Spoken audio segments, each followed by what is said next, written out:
Interesting घटना हो रही है साहब। क्या घटना हो रही है? रेड सी के अंदर एक ऐसा ऑयल टैंक है जो कि कभी भी फट सकता है। खबर बड़ी इंटरेस्टिंग है। खबर इतनी इंटरेस्टिंग है कि एनवायरमेंट वालों के लिए तो यह चिंता का सबब बना हुआ है, लेकिन आपको जानकर बड़ी हैरानी होगी कि इस टैंक की कहानी ऐसी क्यों बनी। क्या बताने जा रहा हूं।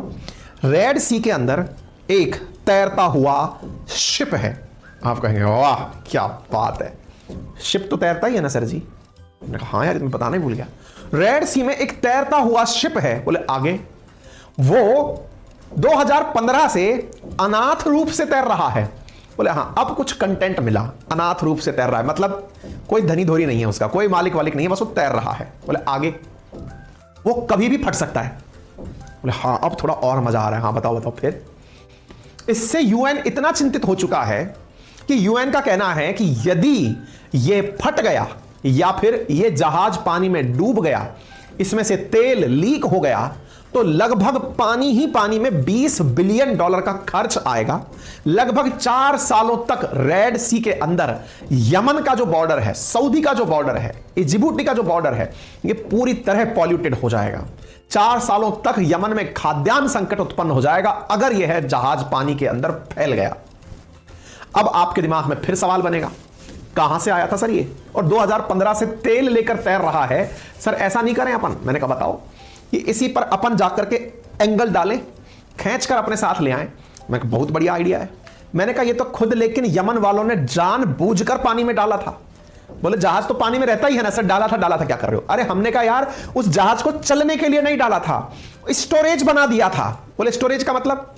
मैंने कहा एक बात बताओ, आप गाड़ी में यात्रा करते हो? बोले हाँ ठीक है, लेकिन आपने बहुत सारे रोड साइड ऐसे लोगों को भी देखा होगा जो गाड़ी में ही अपना घर बनाकर रहते हैं, जो घुमंतु भारतीय हैं, कई नोमैड्स भी हैं और कई घूमने वाले जो लोग हैं, वो गाड़ी में ही अपना घर बना लिए, उनको जमीन खरीदने की जरूरत नहीं लगी।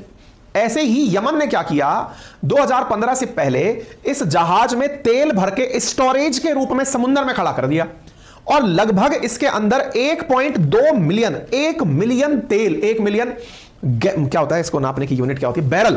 1 मिलियन बैरल ऑयल जो है वो इसके अंदर भरकर रख दी और तब से भाई साहब ये टका हुआ है, जहाज पानी में तैर रहा है। अब 2015 से कोई इसका धनी धोरी यानी कोई मालिक नहीं आया जो इस जहाज को अपने साथ ले जाए। अब ऐसी स्थिति में ये रखा रखा पानी में ही जीर्ण शीर्ण होने लग रहा है। चिंता अब ये आ गई कि अगर ये फट गया तो क्या होगा। आज उसी के बारे में हम बात कर रहे हैं। ये जो जहाज है जो पानी में खड़ा हुआ है, ये जहाज है बहुत पुराना। 2015 से तो स्टैंड बाई मोड पर खड़ा है। पुराना 1976 का बना हुआ है, जापानी कंपनी के द्वारा बनाया गया था और तब से ये जहाज काम में तो लिया जा रहा था, लेकिन बाद में इसको स्टैंड स्टिल कर दिया गया। तो अब आ जाइए इसके बारे में चर्चा कर रहे हैं। यमन का abandoned 1976 model super tanker carrying gallons of oil likely to sink और एक्सप्लोड एट एनी टाइम, ऐसा यूएन ने कहा है। Oil tanker of Yemeni coast will sink और एक्सप्लोड एट एनी मोमेंट, ऐसा यूएन ने कहा है। किसी भी समय टूट सकता है, फट सकता है, कुछ भी हो सकता है। अब एक बालक ने लिखना शुरू कर दिया, सर इससे अच्छा तो यह है उसमें से तेल निकाल करके फिर उसे छोड़ दिया जाए, बेहतर रहेगा। हमने कहा बहुत अच्छा सोच रहे हो। तेल निकालकर उसमें से अगर छोड़ दिया जाए तो तेल निकालने जाए तो सही कोई जाने ही नहीं तैयार हो रहा है। बोले क्यों? हमने कहा वो किसी की प्रॉपर्टी है। किसकी प्रॉपर्टी है? यमन वालों की प्रॉपर्टी है। यमन वाले क्यों नहीं निकाल लेते? अरे हमने तो कहा ना, वहां पर होती है और हदिये आपस में लड़ाई लड़ रहे हैं। वहां पर यमन में अपना सिविल वॉर चल रहा है। सर ये यमन है कहां, लाल सागर है कहां? अरे हमने कहा बताते हैं, सारी बातें बताते हैं। चलो आओ दोबारा से आओ। थोड़ी देर पहले आपको इजिप्ट के बारे में बताया था, अगर याद हो तो रिलेट करना उसी के साथ। आइए इधर चलते हैं। प्यारा भारत, इसके पश्चिम में चले अरब सागर, अरब सागर से थोड़ा आगे की तरफ चले, यहां पर दिखाई दिया ये रहा गल्फ ऑफ आदेन। गल्फ ऑफ आदेन से आगे एक स्ट्रेट दिखाई देती है, स्ट्रेट का नाम है बाबे मंडल स्ट्रेट। बाबे मंडल स्ट्रेट से आगे यहां पर आपको समुद्र दिखाई पड़ता है, इसका नाम है लाल सागर। लाल सागर से आगे ये आपको इजिप्ट है और यहीं पर दिखाई पड़ता है स्वेज कैनाल। क्या दिखाई पड़ता है? स्वेज कैनाल, जो कि जोड़ता है मेडिटेरेनियन सी से। ये जो मैं आपको बार बार मैपिंग की चीजें दिखा रहा हूं, अगर आपका मन बहुत तेज करता है कि काश मुझे मैपिंग आ जाए, तो फिर मैं कह रहा हूं लिंक कमेंट बॉक्स में अपनी पाठशाला का दिया है हमने, आप वहां से जाकर अपना पेड कोर्स बुक कर लीजिए। 1 अप्रैल से मैपिंग ही शुरू हो रही है, जिसमें आपको ये सारी लोकेशन फैक्टर दिमाग में बस जाएंगी मात्र 1 महीने के भीतर भीतर। यहां से आप स्वेज कैनाल के अंदर एंट्री कर गए लाल सागर, और यहां से एंट्री कर गए बाबे मंडल, गल्फ ऑफ आदेन, यहां से आप आ गए इधर। ठीक है, कहना क्या चाहते हो? हमने कहा ये जो छोटू सा देश आपको दिख रहा है ना, ये वाला, इसका नाम है यमन। गल्फ ऑफ आदेन के साथ जिसका बॉर्डर टच हो रहा है दैट इज यमन। अब इस यमन में चल रहा है संकट। ऊपर की तरफ है सऊदी अरब, ये रहा सऊदी अरब। अच्छा, थोड़ा और जूम कर लेते हैं, आइए इधर देखते हैं। ये लाल सागर दिखाई दे रहा है, ये रहा यमन जिसकी राजधानी है सना। इसका एक पोर्ट है जिसका नाम है होडाइडो पोर्ट। होडाइडो पोर्ट के पास ये टैंकर खड़ा हुआ है। ये टैंकर 2015 से बिल्कुल अनाथ खड़ा हुआ है, यहां पर खड़ा हुआ है ये टैंकर, ठीक है। इसी के जस्ट बगल में ये वाली जो जगह है ना दैट इज स्ट्रेट ऑफ बाबे मंडल।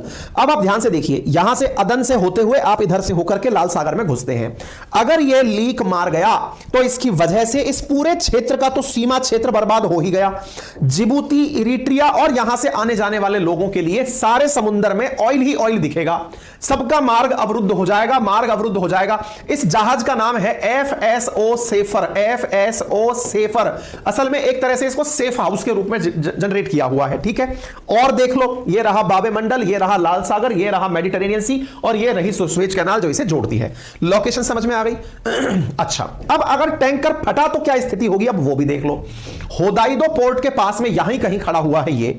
अगर ऑयल का स्पिल होता है, यूएन ने सबको चेतावनी दी है कि तेल कभी भी फैल सकता है।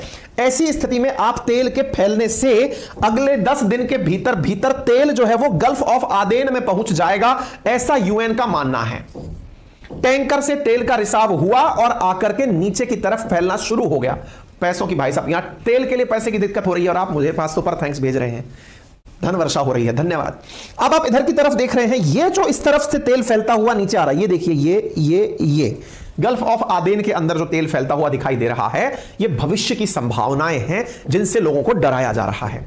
सर स्थिति ऐसी विकट क्यों है, कोई संभाल क्यों नहीं लेता? क्योंकि आप इसको जो वायलेट कलर में क्षेत्र देख रहे हो ना, ये क्षेत्र असल में ये हूतियों के कंट्रोल में है, जो कि वो समूह है जो एक तरह से शिया मुस्लिमों से प्रेरित है। यमन के अंदर जो ईरान है उसके द्वारा यह समर्थित संगठन है। यहां पर इस हदाइदो के पास में शियाओं का कंट्रोल है या हूतियों का कंट्रोल है, और उनका जो वर्ग संघर्ष चल रहा है वो चल रहा है हदियों के साथ में, जो कि सऊदी से समर्थित संगठन है। और हूती और हदी का जो संघर्ष है यमन के अंदर, उसके चलते इसको पूरी तरह अबंडन पानी में ही छोड़ रखा है, कोई इसका टेक केयर नहीं कर रहा है। आप विचार करिए, ये FSO सेफर यहां है। अब मैं आपको एक इमेज के माध्यम से दिखाता हूं। 2015 में यहां पर गृह युद्ध की स्थिति बनी थी, तब से यह जहाज पानी में ऐसे खड़ा हुआ है। अब आप इसे देख लीजिए, इसके अंदर पूरा की पूरा मिलियंस ऑफ, देखिए मेट्रिक टन, इतना मेट्रिक टन इसके अंदर ऑयल भरा हुआ है, ऐसा इसमें माना जा रहा है। माना जा रहा है अगर यहां पर लीकेजेस हो गए, क्योंकि यह बहुत पुराना हो चुका है, 1976 का जहाज है, अगर इसमें लीकेजेस हो गए तो मामला बिगड़ जाएगा। फिलहाल यहां पर सी वेसल्स पहुंच करके इसकी चर्चाएं चेक कर रहे हैं कि क्या इसके मतलब ये जानकारी यूएन को कैसे पता चली कि कभी भी फट सकता है।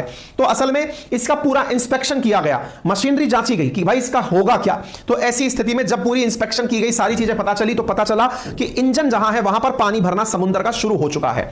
जब समुद्र का पानी भरना शुरू हो चुका है तो वो किसी भी समय ब्लास्ट कर सकता है, वो किसी भी समय समुद्र के अंदर जमींदोज हो सकता है। अब क्या करें, दुनिया को इससे क्या नुकसान, अगर फटे तो फट जाए। नुकसान यह है कि यदि यह फटता है तो पानी के ऊपर तेल फैल जाएगा, और पानी के ऊपर तेल फैल जाएगा तो ऐसी स्थिति में तेल फैलने पर आप इससे अंदाजा लगाइए कि अगर यहां पर तेल फैल गया तो तेल फैलने पर इस पूरे क्षेत्र के अंदर ऑयल के साथ साथ नीचे रहने वाले जितने भी समुद्री जीव जंतु हैं उनकी मृत्यु हो जाएगी।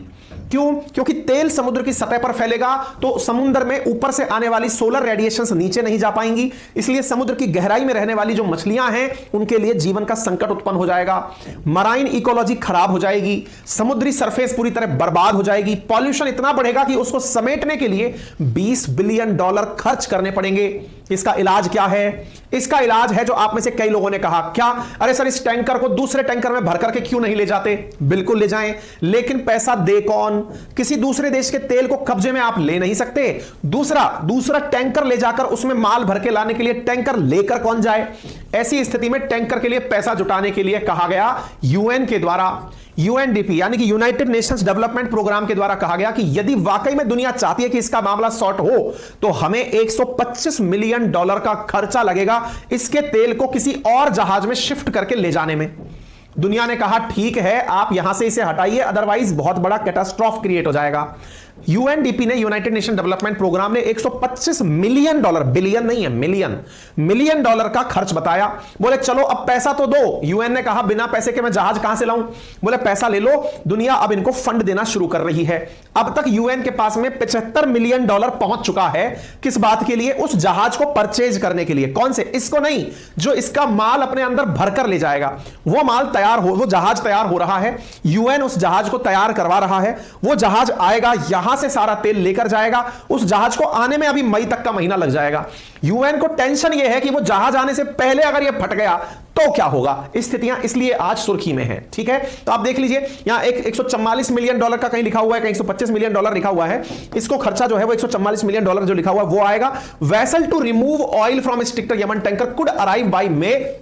ये यूएन की 9 मार्च 2023 की खबर है, जिसमें United Nation Development Programme signed and agreement with Euronav करके एक कंपनी है, उसके साथ में इन्होंने एग्रीमेंट शेयर का साझा किया था, जो कि इस वेरी लार्ज क्रूड कैरियर को, यानी वीएलसीसी प्रकार का जो ये जहाज है, इसके तेल को ले जाने के लिए तैयार हो रहा है। और कहा जा रहा है कि ये मई के शुरुआत में आकर के पहुंच जाएगा, और अगर आ गया तो ये पूरी तरह से इसको बचा ले जाएगा। अदरवाइज 20 बिलियन डॉलर का खर्चा आ जाएगा अगर इसको सही समय पर नहीं निकाला गया। देखो भैया, इस प्रकार से ऑयल फैलने की स्थिति बन जाएगी, फिर इसको हटाने का आपके पास कोई विकल्प नहीं बचेगा।